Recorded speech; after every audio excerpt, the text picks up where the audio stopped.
రాష్ట్రాలు అప్రమత్తమయ్యాయి. నేపాల్ వరదల్లో ఇప్పటి వరకు కనీసం 163 మంది మృతి చెందగా 750 మందికి పైగా గల్లంతైనట్లు సమాచారం. ఎగువ ప్రాంతాల నుంచి నీరు భారీగా వచ్చే అవకాశం ఉండడంతో బీహార్లోని 9, ఉత్తరప్రదేశ్లోని 7 జిల్లాల్లో అధికారులు హై అలర్ట్ ప్రకటించారు.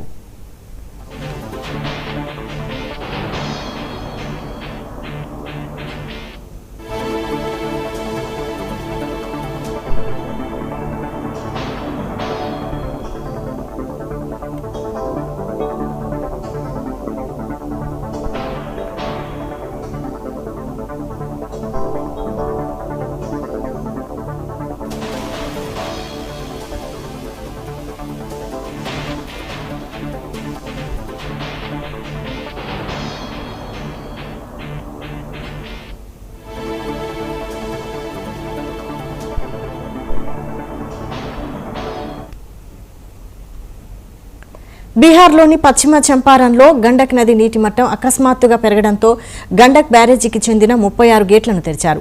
నదీ తీర ప్రాంతాల ప్రజలను ముందు జాగ్రత్తగా సురక్షిత ప్రాంతాలకు తరలిస్తున్నారు. యూపీలోనూ నదీ పరివాహక ప్రాంతాల్లో అధికారులు అప్రమత్తమై పరిస్థితిని పర్యవేక్షిస్తున్నారు.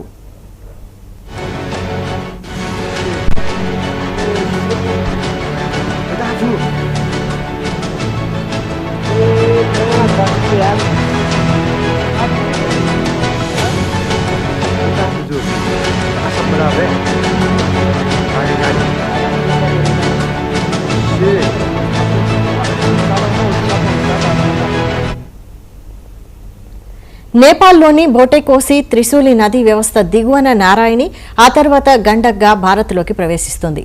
దీంతో నేపాల్లో ఎగువ ప్రాంతాల నీటి మట్టం పెరగడం బీహార్, యూపీలో వరద ముప్పును పెంచే అవకాశం ఉంది.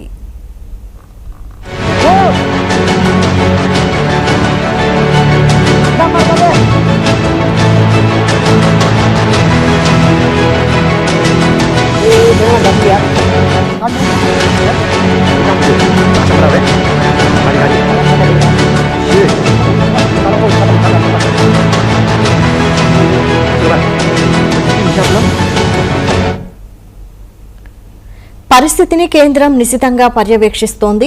కేంద్ర హోంమంత్రి Amit Shah, Bihar CM Samrat Choudhary, UP CM Yogi ఆదిత్యనాథ్లతో మాట్లాడి వరద ముప్పు సన్నద్ధతపై సమీక్షించారు. ఉత్తరాఖండ్లోని చంపావత్లోనూ శారదా నది పరివాహక ప్రాంతంలో ఎన్డీఆర్ఎఫ్ను హై అలర్ట్ ఉంచారు. రాబోయే 24 గంటలు కీలకంగా ఉండడంతో నదీ నీటి మట్టాలను అధికారులు నిరంతరం పర్యవేక్షిస్తున్నారు.